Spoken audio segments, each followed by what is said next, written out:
तो हेलो बच्चों, मेरा नाम है रोनी गुप्ता और आप देख रहे हैं 24/7 के अच्युत बैच की पहली वीडियो जो हम लेके आए हैं सोल्यूशन चैप्टर पे, जो हमारे पास का पहला चैप्टर है। और उसके अंदर आज मैं आपको पढ़ाने वाला हूं कौन सा टॉपिक, हमारा वेपर प्रेशर। आप पूछेंगे कंसंट्रेशन टर्म्स है एनसीईआरटी में, पहले कंसंट्रेशन टर्म्स थोड़ा लंबा हो जाता है और हमारी वीडियो अभी 20 मिनट से ज़्यादा नहीं जाती है, तो हम आपको कंसंट्रेशन टर्म्स शॉर्ट्स के फॉर्म में पढ़ा देंगे। आप उसको कंसंट्रेशन टर्म सीखना चाहते हैं तो देख सकते हैं वहां से।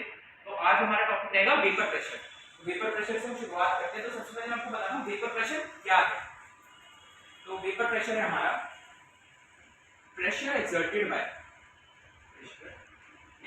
Bye liquid and solid in vapour phase is known as vapour pressure. तो क्या मतलब है इसका, मैं आपको समझाता हूं। यानी जो हमारे लिक्विड और सॉलिड के द्वारा उसके वेपर फेज में यानी भाप के फेज में जो वो प्रेशर एक्सर्ट करते हैं सराउंडिंग बॉडीज पे, उसे वेपर प्रेशर कहते हैं। जैसे मैं आपको समझाता हूँ कैसे। जैसे ये देखिए आपकी कंटेनर है जो हमने क्लोज कर दिया है और उस पर हमने लगा दिया एक प्रेशर गॉज, ठीक है, यहाँ भरा हुआ है। और मैंने क्या करा कि मैंने इसके ऊपर लगा दी मेटल की स्ट्रिप, यानी जो ये लिक्विड है, ये जो वेपर फॉर्म है इसका, ये इधर से ऊपर नहीं जा सकता। तो इसमें हम क्या लिखते हैं, no reading was observed in vapor phase। मतलब हमें कोई रीडिंग देखने को नहीं मिली, पर हम इसको हीट तो कर ही रहे थे। अब हम क्या करते हैं कि इसके अंदर से मेटल की स्ट्रिप हटा देते हैं, रिमूव कर दी हमने क्या करा, मेटल की स्ट्रिप कर दी रिमूव। फिर हम क्या देखते हैं क्या हुआ। ये देखिए ये हमारा कंटेनर था, मेटल स्ट्रिप हमने हटा दी, क्लोज भी कर रखा था, और ये हमारा प्रेशर गॉज था, ये हमारा। तो अभी कुछ प्रेशर एक्सर्ट कर रहे होंगे इसके वेपर, ये हमारे वेपर है। तो वी ऑब्जर्व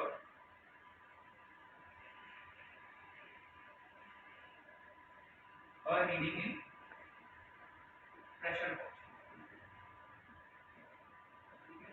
हमने प्रेशर गॉज में रीडिंग ली। तो रीडिंग क्या है, तो the reading that we saw in the pressure gauge at equilibrium state is our vapor pressure। यानी जो हमने रीडिंग इसमें इक्विलिब्रियम स्टेट में देखी लिक्विड के द्वारा वेपर फेज में, वो हमारी वेपर है, वेपर प्रेशर है। तो pressure measured by pressure gauge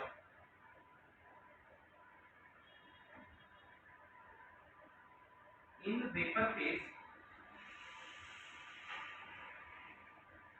at equilibrium। ये कंडीशन है, इक्विलिब्रियम पे होना चाहिए, यानी रेट ऑफ कंडेंसेशन और रेट ऑफ इवेपोरेशन बराबर होने चाहिए। At equilibrium is our vapour. इसको मैं आपको ग्राफ के फॉर्म में समझाता हूँ। ये ग्राफ हमने केमिकल काइनेटिक्स 11th में भी पढ़ा होता है, तो ये ग्राफ के फॉर्म में भी मैं आपको समझा देता हूँ। जैसे ये हमने ग्राफ बनाया, तो हमारा क्या हो रहा होगा, इवेपोरेशन बढ़ रही होगी, ठीक है, और कंडेंसेशन और इवेपोरेशन का रेट हमें बराबर करना है। तो ये हमारा कंडेंसेशन और इवेपोरेशन का ग्राफ है। क्या हो रहा होगा, इवेपोरेशन हो रही होगी, और ये जब पॉइंट, जब rate of condensation and rate of evaporation बराबर हो गया, इस पॉइंट को हम नाम देते हैं डायनामिक इक्विलिब्रियम। और इसी फेज में जो हम प्रेशर लगाते हैं उसी को हम कहते हैं वेपर प्रेशर। तो ये हमारा इवेपोरेशन है, यानी रेट ऑफ, इस ग्राफ में हमें दिखा रहा है rate of evaporation is equal to rate of condensation।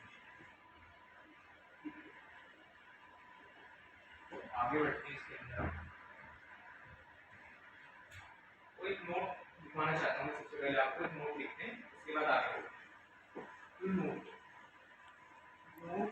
आपसे लिखवाना चाहता हूं कि every solid, most of the solid, यानी एवरी सॉलिड नहीं, मोस्ट ऑफ द सॉलिड जो होते हैं हमारे नॉन वोलेटाइल होते हैं और मोस्ट ऑफ द लिक्विड हमारे वोलेटाइल होते हैं, ठीक है, एक्सेप्ट मर्क्यूरी। यानी ये नोट कहता है most of solids are non volatile and most of liquids are volatile.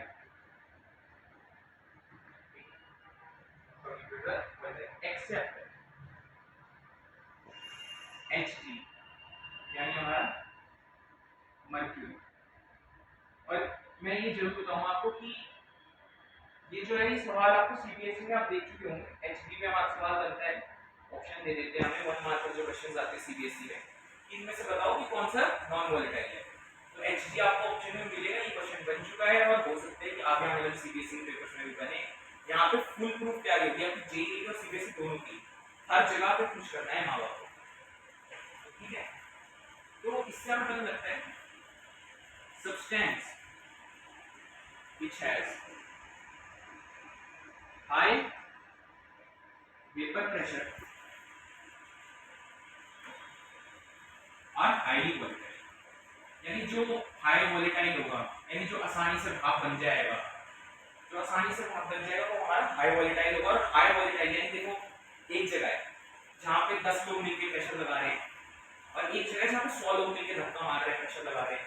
तो देखिए हाई वोलेटाइल यानी ज्यादा पार्टिकल्स ऐसे इधर इधर इधर इधर ऐसे धक्का मारेंगे तो ज्यादा प्रेशर होगा। तो मतलब high volatile, high vapour pressure यानी हाई वोलेटाइल। ये दो चीजें आप रिलेट करें। और substance which has zero vapor pressure are non volatile।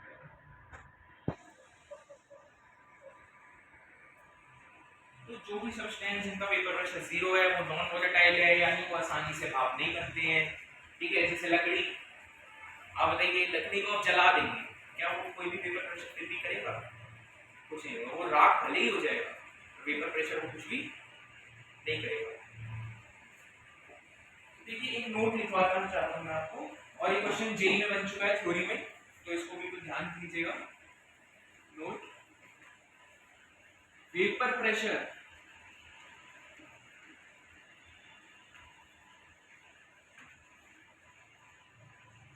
does not depend on area or volume, it depends on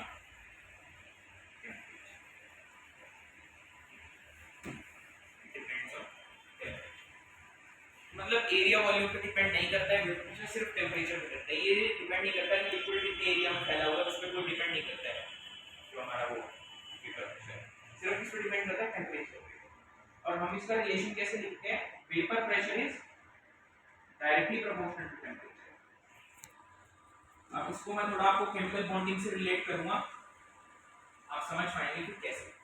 देखिए टेम्परेचर क्या करता है, टेम्परेचर उनके बीच की काइनेटिक एनर्जी को इंक्रीज करेगा, ठीक है। टेम्परेचर बढ़ाएंगे तो मॉलिक्यूल्स के बीच की काइनेटिक एनर्जी इंक्रीज होगी और वो भागेंगे दूर भागेंगे तो उनका बॉन्ड कमजोर होएगा, और बॉन्ड जैसे जैसे कमजोर होएगा और जितना कमजोर बॉन्ड होएगा वो उतनी जल्दी वेपर फेज में चेंज होगा, और वेपर फेज में जितनी जल्दी चेंज होंगे मतलब उनका वेपर प्रेशर आएगा। तो मतलब जिनका लो बॉइलिंग पॉइंट होएगा,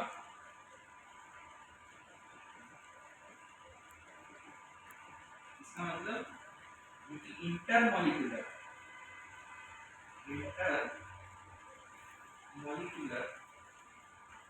फोर्स जो होगी वो होगी कम, इंटरमॉलिक्यूलर फोर्स कम होगी, और इंटरमॉलिक्यूलर फोर्स जितनी कम होगी उतना ज्यादा हमारा वेपर प्रेशर होगा। तो मतलब आप ये देखिए कि टेम्परेचर पर डिपेंडेंसी है। और नॉन वोलेटाइल सब्सटेंस का इससे आप मतलब ये तो समझ ही गए होंगे, नॉन वोलेटाइल सब्सटेंस है जिनकी इंटरमॉलिक्यूलर बॉन्डिंग फोर्स बहुत ज्यादा है, बहुत ज्यादा होने के कारण उनका वेपर अंदर एक टाइप के क्वेश्चन ऐसे बन सकते हैं, कोई आपसे जैसे पूछ ले which has R A, इसके लिए थोड़ी आपको केमिकल बॉन्डिंग भी आनी चाहिए। H बॉन्डिंग का थोड़ा टॉपिक आपको आता होगा तो ये क्वेश्चन आप आराम से कर लेंगे, या आप सीबीएसई में भी देखे जा सकते हैं और जेईई में भी देखे जा सकते हैं। which has I, जैसे हमें लिखी है यहाँ पे H2O या इथेनॉल, H2O। तो इसके अंदर किसका वेपर प्रेशर आएगा? ऑब्वियस बात है, केमिकल बॉन्डिंग में हमें पता है, हमने एक शब्द पढ़ा था वोलेटिलिटी, उसके अंदर इथेनॉल हमारा ज्यादा वोलेटाइल। क्यों ज्यादा वोलेटाइल था? क्योंकि इथेनॉल के अंदर H बॉन्डिंग कम और वाटर के अंदर होती है ज्यादा H बॉन्डिंग। अब देखिए उसके अंदर 4 H बॉन्डिंग करने की शक्ति होती है। 4 H बॉन्डिंग करने की शक्ति कैसे? एक H, यहाँ पे एक आ गया हमारा, यही होता है H2O स्ट्रक्चर। अब देखिए एक H यहाँ से आ सकता है, एक H यहाँ से आ सकता है, ये H तो ये H तो हमारा है, तो मतलब 4 H बॉन्डिंग कर सकते हैं। और 4 H बॉन्डिंग है, बहुत हाई H बॉन्डिंग है, इसलिए VH2O यानी vapour pressure of H2O is smaller than V ethanol. ठीक है, मतलब हमारा जो इथेनॉल का वेपर प्रेशर है वो ज्यादा होगा, क्योंकि उसके देखिए आप कि वोलेटाइल ज्यादा है, इसलिए ज्यादा होगा। अब मैं आपको एक रिलेशन लिखवा देता हूँ, अगर आप इसकी डेरिवेशन चाहते हैं तो आप आने वाले लेक्चर्स इसके अंदर राउल्ट्स लॉ पढ़ाऊंगा मैं आपको, इसके अंदर वो डेरिवेशन कराऊंगा मैं। क्लॉसियस-क्लैपेरॉन इक्वेशन कहते हैं इसे, ये हमने केमिकल इक्विलिब्रियम 11th में भी पढ़ी है, पर मैं आपको फिर भी यहाँ कराऊंगा। देखिए, to relate temperature and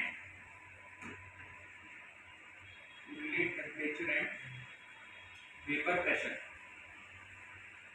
we have Clausius-Clapeyron equation।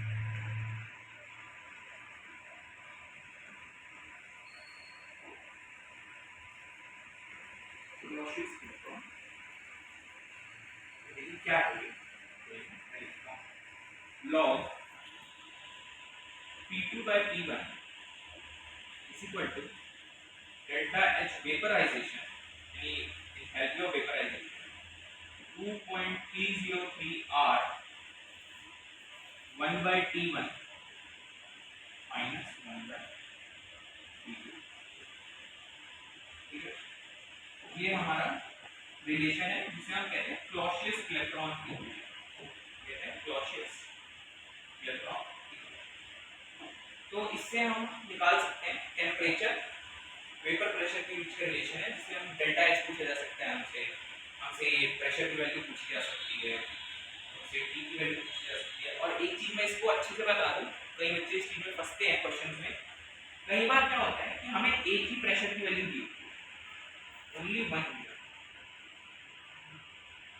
और हमें ये नहीं पता होता कि दूसरी प्रेशर की वैल्यू क्या है, और हमसे पूछ लेते हैं कि टेम्परेचर पूछ सकते हैं, डेल्टा एच पूछ सकते हैं। अब बच्चे सोचते हैं कि हमारे पास पूरी डाटा ही नहीं है, बस ये सोच के कि क्वेश्चन जो है वो आगे चले जाते हैं। तो क्या है कि डाटा नहीं गलत सोच के आगे चले जाते हैं। पर ये P2 अगर हमें गिवन ना हो दोनों की वैल्यू, तो हम इसको एटमॉस्फेरिक प्रेशर के बराबर देखते हैं।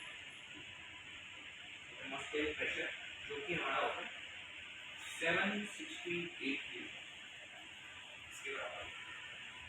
ठीक है, तो कभी भी आपको कोई क्वेश्चन मिले, एन अवस्थी में शायद तीसरा ही क्वेश्चन है ये, एन अवस्थी में ये बोला गया कि यहाँ पे हमें ये दे रखा है, एक वैल्यू दे रखी है, इनमें से कुछ पूछा हुआ है और हमें ये P2 नहीं पता। अब कोई भी आदमी पहले सोचेगा कि ये गलत होगा क्वेश्चन, ये डाटा कम होगा, पर नहीं, यहाँ पे हमें एटमॉस्फेरिक प्रेशर अपने आप करना है। और ऐसे ही हम जब क्वालिटेटिव प्रॉपर्टीज में पढ़ेंगे तब भी वैसे। तो आगे चलते हैं थोड़ा। तो अभी मैंने बीच में एक शब्द बोला था बॉइलिंग पॉइंट। तो बॉइलिंग पॉइंट क्या होता है वो मैं आपको समझाता हूँ। अब आप कहेंगे कि ये तो हमें पता ही है, ये तो बड़ा आसान सा टॉपिक है, बचपन से पढ़ते आ रहे बॉइलिंग पॉइंट क्या है, पर हर चीज के पीछे एक कंडीशन है। वो कंडीशन आपको छोटी क्लासेस में नहीं पढ़ाई जाती, वो कंडीशन आज मैं आपको पढ़ाऊंगा।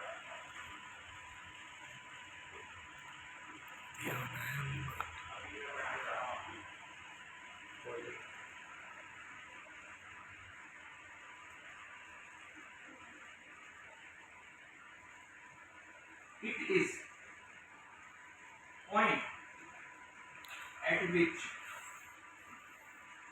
external pressure is equal to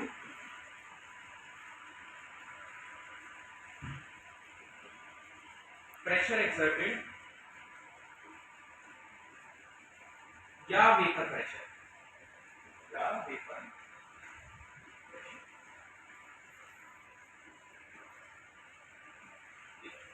क्या होता है जब जैसे ये कंटेनर है,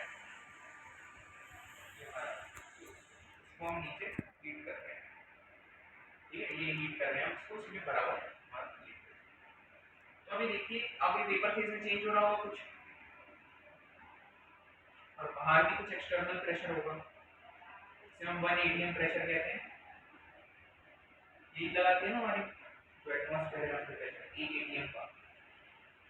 तो ये देखिए जब ये वेपर प्रेशर यानी vapour pressure in is equal to vapour pressure atmospheric हो जाता है, तो this point is known as boiling point. इस पॉइंट को हम बॉइलिंग पॉइंट के नाम से जानते हैं।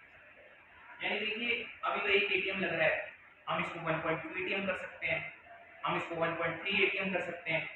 There can be infinite values of boiling point, infinite values of boiling point. यानी मैं ये लिख देता हूं एक minute, there are infinite values of boiling point। तो अब आप पूछेंगे कि सर हमें तो बोलते हैं, आप कोई भी हमसे पूछे कि पानी का बॉइलिंग पॉइंट क्या है, आप तो बोलते हैं 100 डिग्री सेल्सियस। वो बॉइलिंग पॉइंट नहीं होता, वो एनबीपी होता है, यानी नॉर्मल बॉइलिंग पॉइंट। यानी 1 atm प्रेशर जब लगाओगे तो जो पानी का बॉइलिंग पॉइंट आता है वो आता है 100 डिग्री सेल्सियस, और वो एनबीपी होता है। बॉइलिंग पॉइंट की इनफाइनाइट वैल्यूज हो सकती है, और इसी पे एक AIEEE का सवाल पूछा गया था, और पुराना सवाल है जब AIEEE होता था 2012 के टाइम में, तो AIEEE पूछती है, ये हमने सुना भी होगा घर में, अगर आप किसी, जैसे हम तो भारतीय हैं, हमारे घर में ऐसी बातें चलती रहती है, तो AIEEE में पूछा गया था, आपने ये जरूर सुना होगा, मम्मी को कहा कि बहुत तेज भूख लग रही है, और मम्मी ने कहा अभी बना रही हूँ, मैंने कुकर चढ़ा के कुकर में जल्दी खाना बनता, ऐसे सुना होगा जरूर आपने। तो आज मैं उसके पीछे का लॉजिक बताता हूँ क्यों, किसी वेपर प्रेशर से, और यही सेम सवाल हमारे AIEEE में बनाया है।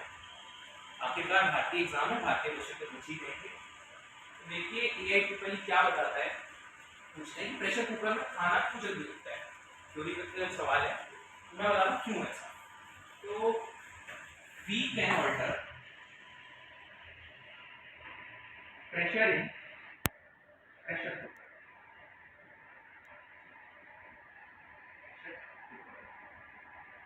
सिर्फ ऑल्टरिंग के कारण।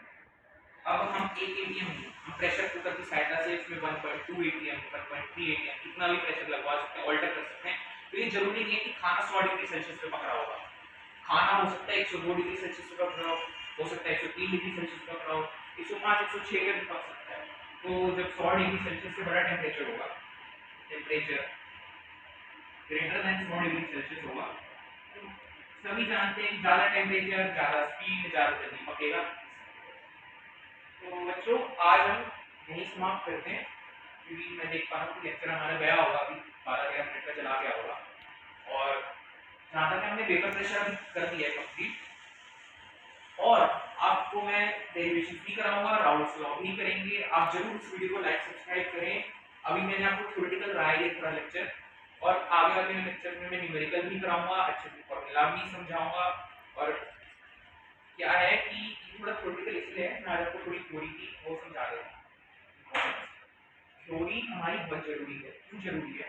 क्योंकि थ्योरी के बिना हमारा कॉन्सेप्ट बिल्ड नहीं होता है, और जब तक कॉन्सेप्ट बिल्ड नहीं होगा तब तक हम अच्छे सवाल नहीं ला पाएंगे। अब देखिए आप नॉर्मल सवाल जैसे जे मीन्स के पीवाईक्यू हो गए, वो तो आप बहुत आसानी से कर लेंगे फॉर्मूला से, ज़्यादा थ्योरी भी नहीं आती है, और बहुत कॉन्सेप्ट। पर एडवांस एग्जाम है ना, एडवांस मांगते हैं थ्योरी। अगर आपकी थ्योरी अच्छी नहीं है तो आपका कॉन्सेप्ट पक्का नहीं, और आप एडवांस नहीं निकाल पाओगे। थ्योरी अच्छे से पढ़ोगे, फॉर्मूले अच्छे से पढ़ोगे, तो आप एडवांस भी निकाल दोगे, जे मीन्स भी निकाल दोगे, नीट भी निकाल दोगे, और CBSE तो हो भी होगा।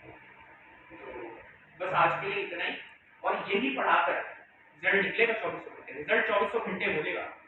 तो मिलते हैं अगली वीडियो में। यही थी हमारी सोल्यूशन की पहली वीडियो बेस और प्रेशर।